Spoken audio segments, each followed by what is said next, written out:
Thank you. So I want to start with you, Jane. We think often of mergers in the higher ed space as really a solution for colleges that have their backs against the wall financially. They're in the red, they're bleeding cash, but that was not the case here, as I understand it. Bluffton really initiated the search for a partner while still in relatively good financial shape. So why pursue a merger? When you say we're healthy financially, we are, but, right, like many organizations, we are not able to do many of the things that we would like to do in order to, be at our very best. So we have been cash flowing the last 3 or 4 years. We're happy about that. Our bank is happy about that. But the truth of the matter is that we haven't been able to fill positions that we would like to fill, right?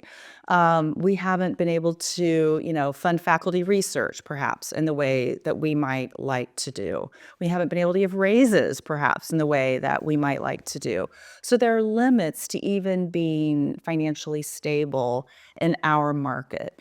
There's many small private liberal arts institutions, and we are economically challenged in terms of how many, well, economically challenged, but also in terms of how many high school students are coming to small private independent colleges each year. The number is dropping dramatically and predicted to drop even more so. So as our board looked at, what does the future look like in 3 years, 5 years, 10 years? We just didn't see that margin doing anything but continuing to get smaller and smaller. And what does that mean? That's not a positive look forward. And so they asked me to be proactive. So, Jane, tell us a little bit more about your mindset in pursuing this, because there is an approach, I think, in higher ed that we got this, right? We can do this alone. We can survive, and in so much of the higher ed market, as you mentioned, not only in Ohio but other places, is kind of made up of small colleges. There's a lot of small colleges, around 1,000 students or so, sometimes even smaller, where leaders think, well, we'll be the ones who make it, and then we'll take those other students from those institutions that don't make it.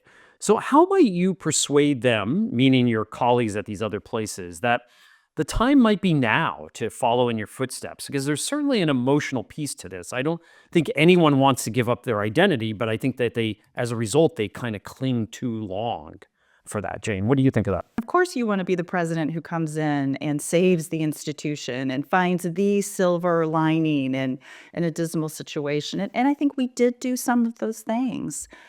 We worked really hard. I'm really proud of our faculty and staff. Not only did we, make financial decisions that were difficult for them sometimes, but we also implemented a lot of really innovative and great new ideas. But even implementing great new ideas doesn't change the fact that more and more students want free college, right? And more students are saying, we're struggling to afford college. And so, especially in Ohio, especially in our demographic, the Midwest, and the Northeast also. And so, as wonderful as I think we are, I think we were realistic as a board to say we believe in our identity, we believe in our mission, we want to work really hard to preserve those, even as we merge. But it is almost hubris to think that we can be the one who can survive as a college under 1,000, right, in our demographic in Northwest Ohio.